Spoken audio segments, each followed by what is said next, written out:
Hello नमस्कार दोस्तों। झारखंड कर्मचारी चयन आयोग के बारे में आज हम बात करते हैं। इन्होंने जो वैकेंसी निकाली है इन्हीं के बारे में बात करते हैं। झारखंड उत्पाद सिपाही प्रतियोगिता परीक्षा 2022, इसके बारे में पूरा डिटेल जानते हैं। जिन दोस्तों ने फॉर्म अप्लाई कर चुके हैं उनके लिए भी बहुत सारी चीज़ इंपॉर्टेंट होगी, और जिन्होंने नहीं किया है कब तक उसके भरने की डेट है, क्या क्या प्रोसीजर है, सब चीज़ डिटेल में देखते हैं इस नोटिफिकेशन को। चलिए तो वीडियो की शुरुआत करते हैं। आप लास्ट तक जुड़े रहिएगा दोस्तों। देखिए आप कहाँ से फॉर्म अप्लाई कर सकते हैं। आप इसका ऑफिशियल वेबसाइट, इसमें जाके www.jssc.nic.in पे लॉगिन करना होगा। जिन परीक्षा शुल्क, तो जो एग्ज़ामिनेशन फ़ी कितना लगेंगे हर कास्ट के लिए हम देखते हैं। परीक्षा शुल्क जनरल कैंडिडेट के लिए 100 रुपया है, और अदर SC ST जो झारखंड में रहते हैं उसके लिए है मात्र 50 रुपया। चलिए देखते हैं फिर। ये जो 50, ये जो आपको परीक्षा शुल्क लिया जा रहा है ये नॉन रिफंडेबल होगा। नॉन रिफंडेबल का मतलब है कि आपको वापस नहीं मिलेगा। तो चलिए देखते हैं। यहाँ पे दिया हुआ है कि जिन दोस्तों ने 2018 में ये परीक्षा में शामिल हुए थे उनको फ़ी नहीं लगेगा, बस शर्त है कि उनका रजिस्ट्रेशन नंबर याद होना चाहिए और जन्म तिथि। दोस्तों आप ये जो फॉर्म है इसको आप मोबाइल से नहीं भर सकते। जैसे ही आप खोलेंगे तो आपको वहाँ पे PC में खोलने के लिए बोलेगा, सिस्टम में खोलने बोलता है। तो बेटर है कि आप कैफ़े जाके 50-100 रुपया खर्चा करके भरवा लेंगे। ज़्यादा ही लेता है, रजिस्ट्रेशन में ही सिर्फ 50 रुपया लेता है। फिर बाद में 3 चरणों में आपका फॉर्म अप्लाई होगा। पहला दिन होगा कि आपका रजिस्ट्रेशन होगा, उसका 24 घंटा बाद आपका फिर क्या होगा, फ़ी पेमेंट होगा।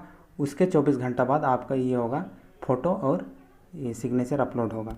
रिक्तियों के विवरण, तो चलिए जनरल कैंडिडेट अनारक्षित मतलब जनरल कैंडिडेट के लिए है आपका 337 पोस्ट, पुरुष अभ्यर्थियों के लिए इतना है, और महिला अभ्यर्थियों के लिए मात्र 12 सीट है। तो चलिए नेक्स्ट देखते हैं। अनुसूचित जनजाति मतलब SC ST के लिए है आपका 148 सीट है, और महिला अभ्यर्थियों के लिए 7 सीट है।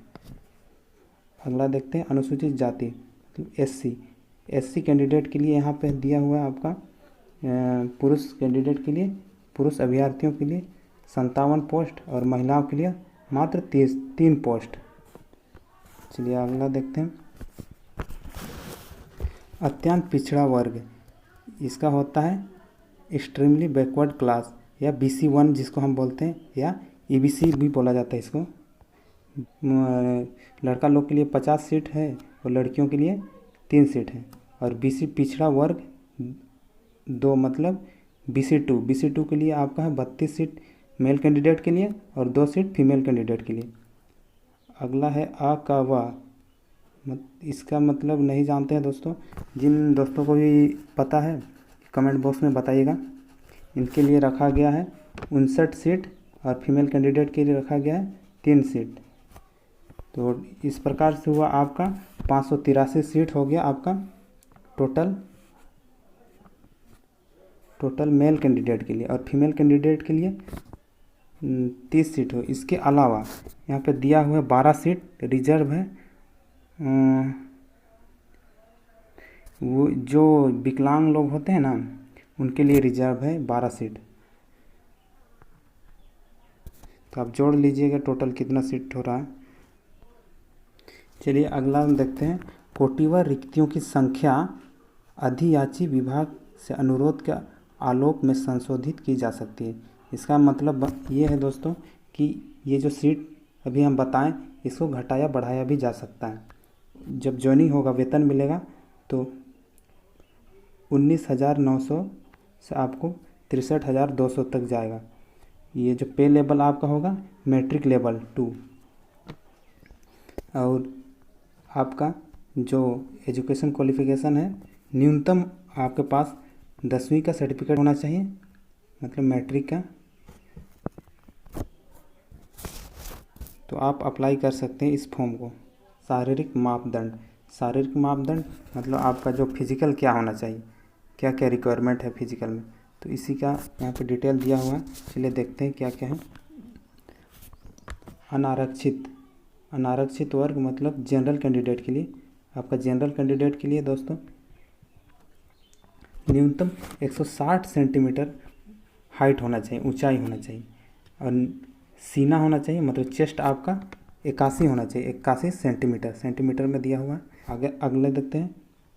अनुसूचित जनजाति मतलब एसटी कैंडिडेट के लिए आपका है हाइट न्यूनतम, मतलब मिनिमम आपका हाइट होना चाहिए 155, तभी आप फॉर्म फिलअप कर सकते हैं, वरना आप नहीं कर सकते हैं। फॉर्म तो आप फिलअप कर देंगे लेकिन बाद में आप छटा जाएंगे। एससी कैंडिडेट के लिए, एससी के लिए न्यूनतम ये एसटी के बराबर ही है 155, और जो चेस्ट का साइज होगा ये भी 79 होगा एससी कैंडिडेट के लिए। अगला कैटेगरी देखते हैं, मतलब जो BC1 है, BC1 अत्यंत पिछड़ा वर्ग, BC1 के लिए भी 160 सेंटीमीटर आपका हाइट होना चाहिए, फिर आपका चेस्ट 81 सेंटीमीटर होना चाहिए, फिलअप कर सकते हैं। चलिए नेक्स्ट देखते हैं। पिछड़ा वर्ग 2 मतलब BC2 के लिए आपका है BC2 भी सेम आपका 160 सेंटीमीटर आपका हाइट होना चाहिए, और चेस्ट होना चाहिए आपका 81 सेंटीमीटर। और महिला कैंडिडेट के लिए न्यूनतम, हर कैटेगरी का महिला के लिए, चाहे वो जनरल हो, एससी हो, एसटी हो, तो हर फीमेल कैंडिडेट के लिए आपका मिनिमम हाइट होना चाहिए 148 सेंटीमीटर, तभी आप इस फॉर्म को भर सकते हैं। और ध्यान देने की बात है कि यहाँ आपका चेस्ट नहीं मापी जाएगी। अब देखिए एज कितना से कितना तक के कैंडिडेट इस फॉर्म को अप्लाई कर सकते हैं, तो यहाँ पे डिटेल दिया हुआ है कि आपके पास मिनिमम 18 साल होना चाहिए, मैक्सिमम पे यहाँ पे हर कास्ट के लिए अलग अलग निर्धारित किया गया, लेकिन हर कास्ट के लिए आपका मिनिमम 18 ही है। देखिए दोस्तों, जनरल कैंडिडेट के लिए यहाँ दिया हुआ है कि आपका 25 वर्ष तक, मैक्सिमम 25 वर्ष तक, और BC1 के लिए आपका 27 वर्ष तक। फिर अब महिला कैंडिडेट 28 वर्ष तक दिया हुआ, हर महिला के लिए 28 वर्ष तक। और यहाँ पर स्पेशल देखिए दोस्तों कि जो ST SC ST पुरुष एवं महिला दोनों के लिए मैक्सिमम 30 वर्ष तक आप भर सकते हैं इस फॉर्म को। देखिए पात्रता, ये भी बहुत ही इम्पोर्टेंट चीज़ है। पात्रता मतलब एलिजिबिलिटी, कौन कौन एलिजिबल है इस फॉर्म को अप्लाई करने के लिए।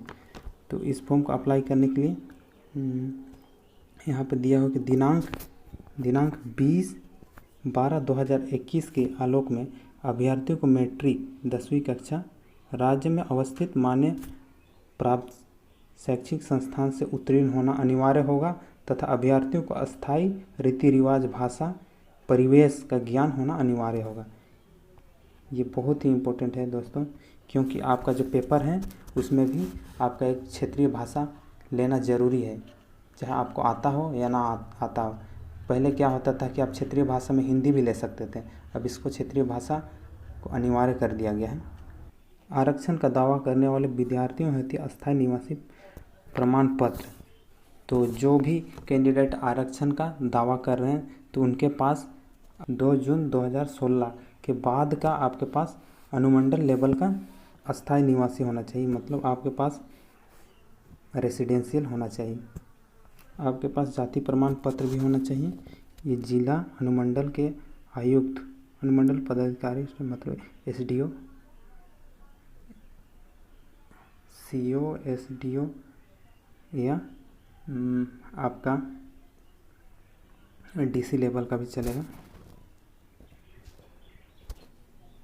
दोस्तों आपको यहाँ पे आय की कोई ज़रूरत नहीं है, आपके पास 2 सर्टिफिकेट होना अनिवार्य है।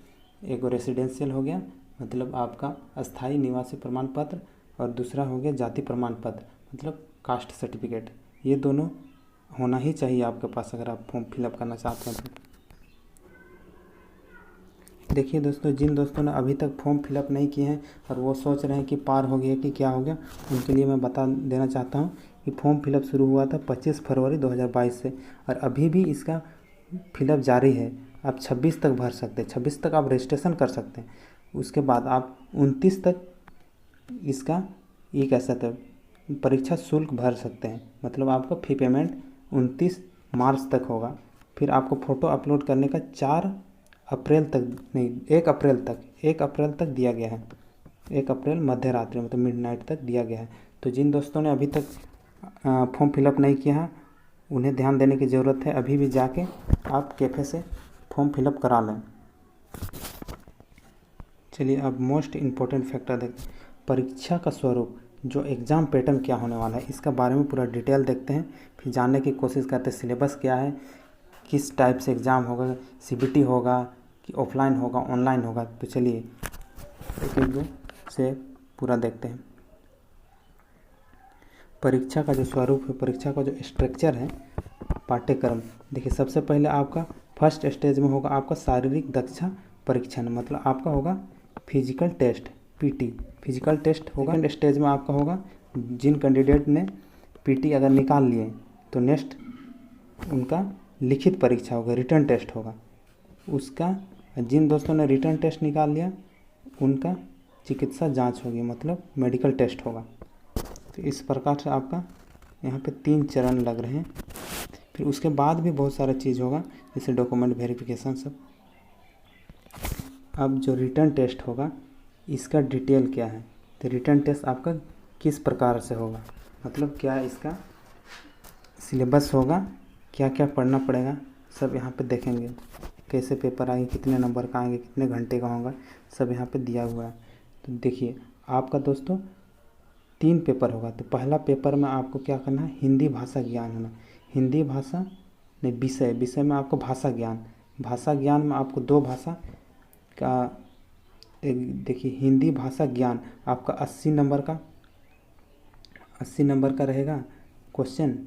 और देखिए अंग्रेजी भाषा ज्ञान में आपको 40 क्वेश्चन दिया जाएगा और इस टोटल क्वेश्चन हो गए इस प्रकार से आपका 120 क्वेश्चन।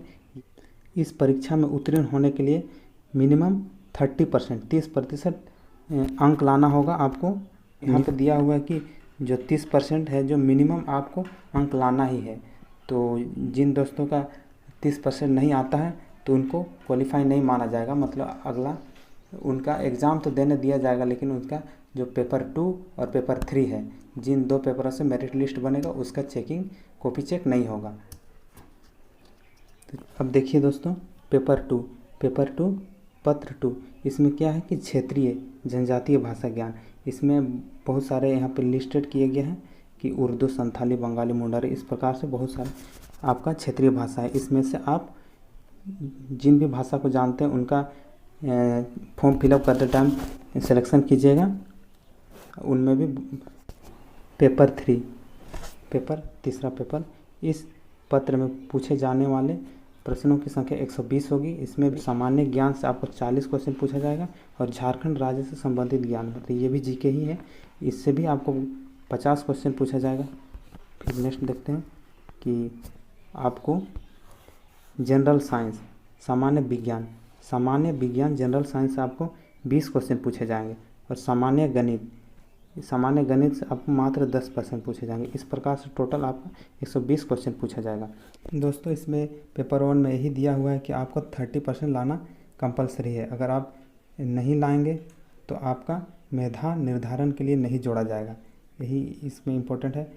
पेपर 2 में भी आपका है और पेपर 2 मतलब क्षेत्रीय भाषा और जनजातीय भाषा ज्ञान तथा पेपर 3 सामान्य ज्ञान, ये सब में भी आपको 30% लाना अनिवार्य होगा, मतलब लाना ही होगा। नहीं तो आप पेपर 2 और पेपर 3 में अपनी लेके आइएगा तो फिर आपका रिजल्ट कैसे होगा। पेपर 1, पेपर 2, पेपर 3 की परीक्षा में न्यूनतम 30% अथवा इससे अधिक अंक प्राप्त करने वाले विद्यार्थियों के लिए पेपर 2 एवं पेपर 3 में प्राप्त अंकों को जोड़ा जाएगा। हाँ दोस्तों, जो इन तीनों में 30% लेके आएंगे, उनका ही जो रिजल्ट बनेगा वो पेपर 2 और पेपर 3 जितना भी नंबर लाएंगे उसको जोड़ के आपका रिजल्ट बनेगा। 4 नंबर में दिया है कि प्रत्येक पत्र की परीक्षा की अवधि 2 घंटे की होगी। हाँ दोस्तों, पेपर 1, पेपर 2, पेपर 3 सभी 2-2 घंटे के होंगे। तो आप देख ही रहे हैं कि 2 घंटा कम नहीं है, समय आपको भरपूर दिया जा रहा है। तो चलिए आगे देखते हैं। अब देखिए इम्पोर्टेंट यहाँ पे आ गया कि मुख्य परीक्षा का पाठ्यक्रम, सिलेबस क्या होने वाला है। सिलेबस पेपर 1 में आपको भाषा ज्ञान, प्रीवियस हम लोग देख चुके, भाषा ज्ञान में हिंदी और इंग्लिश था। तो देखिए हिंदी और इंग्लिश में क्या पूछा जाएगा। तो अब देखिए कि हिंदी अनुच्छेद पर आधारित प्रश्न, अनुच्छेद मतलब आपको ये पैसेज होगा, अनसीन पैसेज होगा। अनसीन पैसेज पर 20 क्वेश्चन रहेगा। जैसे हम एग्ज़ाम में आते थे, हमारे इंटर वाले एग्ज़ाम में, 10th वाले एग्ज़ाम में पैसेज आते थे, उसी प्रकार से आपका 20 नंबर का पैसेज होगा। आपको लगभग 4 गो पैसेज रहेगा, 5-5 क्वेश्चन का। फिर देखिए कि नेक्स्ट रहेगा कि हिंदी व्याकरण पर आधारित क्वेश्चन। जैसे हिंदी व्याकरण आपका समझ रहे होंगे, हिंदी व्याकरण में क्या क्या आता है, संज्ञा, सर्वनाम और भी बहुत सारा चीज़, ये सब आपको देखना होगा। कि अंग्रेजी भाषा ज्ञान ये दोनों पेपर 1 का ही पार्ट है। अंग्रेजी भाषा ज्ञान ये भी पेपर 1 का ही पार्ट है। तो इसमें क्या पूछा जाएगा, पेपर 1 का अंग्रेजी भाषा ज्ञान में क्या पूछा जाएगा, इसमें भी अनसीन पैसेज आपका 20 क्वेश्चन पूछा जाएगा। फिर अंग्रेजी व्याकरण मतलब आपको ग्रामर पूछा जाएगा 20 क्वेश्चन। तो इस प्रकार से टोटल इंग्लिश में 40% पूछा जा रहा है। पेपर 2 की बात करते हैं। पेपर 2 में क्या है, पेपर 2 में है आपका क्षेत्रीय भाषा और जनजातीय भाषा ज्ञान। तो देखिए यहाँ पर आपको बहुत सारा दिया हुआ है, यहाँ पर कुरमाली दिया हुआ है। इसी प्रकार से आपका जो भी है वो दिया हुआ है, मतलब उसका सिलेबस दिया हुआ है, आप लोग देख लीजिएगा दोस्तों। तो देखिए खड़िया, यहाँ पर दिया हुआ है कि खड़िया में क्या क्या पढ़ना है, व्याकरण, शिष्ट साहित्य, लोक साहित्य और भी बहुत सारा चीज़ पढ़ना है। तो इसी प्रकार से देखिए दोस्तों यहाँ पर क्या क्या दिखा रहा है। अब देखिए यहाँ पर 5 परगनी है। अब क्षेत्रीय भाषा में आपको जो लगता है, आप जो जानते हैं वही लेंगे। तो आप अपना सिलेबस देख लीजिएगा। संथाली में भी व्याकरण, शिष्ट साहित्य, लोक साहित्य और भी दिया हुआ है। नागपुरी, जी हाँ दोस्तों, नागपुरी यहाँ बहुत सारे लोग बोलते हैं। तो नागपुरी का सिलेबस देख लेते हैं। नागपुरी में भी आपको बहुत ही पढ़ना पड़ता है। ये नागपुरी व्याकरण से पढ़ना पड़ेगा। संज्ञा, सर्वनाम, क्रिया विशेषण, कारक, काल, धातु, क्रिया, अव्यय, विपरीत शब्द, अनेकार्थ शब्द, उपसर्ग, प्रत्यय, समास, अनेक शब्दों के बदले एक शब्द, वाक्य शुद्धि। और देखिए नागपुरी शिष्ट साहित्य से मंजर भाग 2, ये मंजर भाग 2 आपको पढ़ना पड़ेगा। तो शकुंतला मिश्र, डॉक्टर उमेश तिवारी, ये दोस्तों राइटर भी हैं और इसका क्या बोलते हैं, पब्लिशर भी यही होंगे सर। तो चलिए देखते हैं। नागपुरी लोक साहित्य से भी आपको एक बुक आता है, उससे बहुत सारा चीज़ पढ़ना होता है। तो कहावत, पहेली, मुहावरे, ये सब देख लीजिएगा आप लोग। फिर अगला है मुंडारी पेपर में भी यही सब चीज़ है। व्याकरण होगा, शिष्ट साहित्य होगा, लोक साहित्य होगा आपका। तो आप लोग देख लीजिएगा दोस्तों, उर्दू दिखा रहा। फिर बंगाली। अब देखिए पेपर 3 सबका अनिवार्य है। ये देखिए पेपर 3 में आपका सामान्य ज्ञान, ये सामान्य ज्ञान से क्या पूछेगा, आपको पूरा जीके पूछेगा, वर्ल्ड जीके, इंडिया जीके, इसी में आएगा। करंट अफेयर्स, आपको हर चीज़ इसी में आएगा। ये आपका 40 नंबर का होने वाला है। तो पिछला हम लोग देख चुके हैं कि 40 नंबर का होने वाला है। तो देखिए यहाँ पर क्या क्या पूछा जाएगा। सामान्य अध्ययन से आसपास के वातावरण की सामान्य जानकारी, तो समाज के अनुप्रयोग के संबंध में उनकी योग्यता की जांच करना, वर्तमान घटनाओं, दिन प्रतिदिन की घटनाओं, सूक्ष्म अवलोकन, बहुत सारी चीज़ यहाँ पर आप देख लीजिएगा। समसामयिक विषय, समसामयिक करंट अफेयर्स को बोलते हैं को। राजधानी, मुद्रा, खेल, खिलाड़ी, महत्वपूर्ण घटना, इतिहास, संस्कृति, भूगोल, अब कृषि, प्रकृति विशेषता एवं भारत पर संविधान, राज्य व्यवस्था, पंचायती राज, सामुदायिक विकास, और झारखंड राज्य की सामान्य जानकारी। अब देखिए यहाँ फिर खास सेक्शन में दिया हुआ है कि खा में यहाँ भी आपको झारखंड राज्य से संबंधित 50 क्वेश्चन पूछे जाएंगे। इसका वेटेज बहुत ज़्यादा है, तो आपको बहुत अच्छी तरह से तैयारी करना पड़ेगा दोस्तों। झारखंड राज्य के भूगोल, तो झारखंड राज्य जैसे भूगोल मतलब क्या होता है कि इसका अक्षांशीय देशांतरीय मतलब इसकी बनावट कैसे है, यही सब। इसका इतिहास क्या है, इतिहास में आपका युद्ध सब आ जाएगा, बहुत सारे युद्ध हुए थे यहाँ पर भी। तो सभ्यता संस्कृति, फिर भाषा साहित्य स्थान खान खनिज, आप जानिए रहो कि झारखंड तो खनिज से भरपूर यहाँ पर मिलता है। राष्ट्रीय आंदोलन, झारखंड का योगदान, विकास, खेल खिलाड़ी इत्यादि, ये सब आपको देखना पड़ेगा। गाँव में दिया हो कि सामान्य विज्ञान, इसमें 20 क्वेश्चन पूछा जाएगा। हम लोग ने पिछला भाग में देख चुका है 20 क्वेश्चन पूछा जाएगा बोल के। सामान्य विज्ञान के प्रश्न में दिन प्रतिदिन के अवलोकन, मतलब जो रिसर्च सब होते रहता है, अनुभव पर आधारित विज्ञान के सामान्य समझ एवं परिषद परिबोध से संबंधित विषय रहेंगे। जैसे कि सुनिश्चित व्यक्ति से जिसमें किसी विज्ञान विषय का विशेष अध्ययन नहीं किया हो। अच्छा चलिए आप नेक्स्ट देखते हैं कि सामान्य गणित से आपका वेटेज बहुत कम है, मात्र आपको 10 नंबर के क्वेश्चन पूछे जाएंगे, मतलब 10 क्वेश्चन पूछे जाएंगे। मैट्रिक लेवल का होगा, 10वीं कक्षा स्तर के प्रश्न पूछे जाएंगे।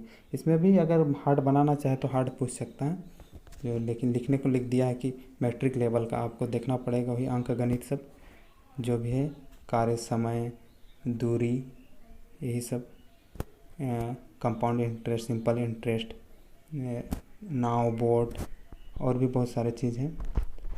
शायद अलजेब्रा से भी पूछेगा। अब देखिए शारीरिक दक्षता, ये बहुत इंपॉर्टेंट है। शारीरिक दक्षता मतलब आपका जो फिजिकल एफिशिएंसी, मतलब फिजिकल जो स्टैंडर्ड है, फिजिकल स्टैंडर्ड क्या आपका होगा। मात्र पुरुष अभ्यर्थियों के सीने नापे जाएंगे। हाँ, पिछला भी हम लोग देख चुके हैं कि यहाँ सिर्फ चेस्ट मेल कैंडिडेट का नापा जाएगा, फीमेल का नहीं। देखिए अब दौड़ होगा, इसमें क्या होगा, शारीरिक दक्षता में आपका क्या टेस्ट किया जाएगा, आपका दौड़ लिया जाएगा। तो दौड़ कितना होगा, देखिए पुरुषों के लिए 10 किलोमीटर 60 मिनट में।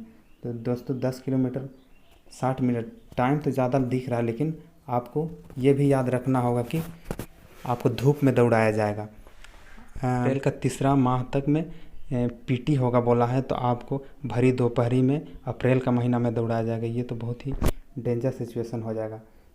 देखिए महिला कैंडिडेट के लिए क्या है, इनके लिए भी 5 किलोमीटर है और 40 मिनट। इनका तो डिस्टेंस थोड़ा कम ही है, लेकिन इनको भी प्रैक्टिस करना पड़ेगा, ऐसे ही नहीं निकल जाएगा। मेडिकल टेस्ट, चिकित्साई जांच। अब देखिए इसमें तो आपका जब भी रिटर्न क्वालिफाई हो जाएगा उसके बाद लिया जाएगा, तो इसके बारे में तो बाद में बात करते हैं। चलिए आगे देखते हैं। लगभग हम लोगों ने सब चीज़ देख लिया है। तो जिन दोस्तों ने अभी तक अप्लाई नहीं किया, अभी भी डेट है, आपको 26 तक ऑनलाइन अप्लाई करने का दिया है, तो आप भर लीजिए, ऐसे बार बार मौका नहीं मिलेंगे। इसी प्रकार की जानकारी अगर आपको चाहिए तो हमारे चैनल से जुड़े रहें। आने वाले दिनों में और ही ऐसी इंपॉर्टेंट, झारखंड में कौन कौन से वैकेंसी आएगी, क्या क्या इसके पात्रता होंगे, सब चीज़ इसी तरह से बताया जाएंगे डिटेल में। आपको कहीं जाने की ज़रूरत नहीं है दोस्तों। तो आप हमारे चैनल से इसी तरह प्यार दिखाते रहिए। समय देने के लिए आपको बहुत बहुत धन्यवाद। Thank you.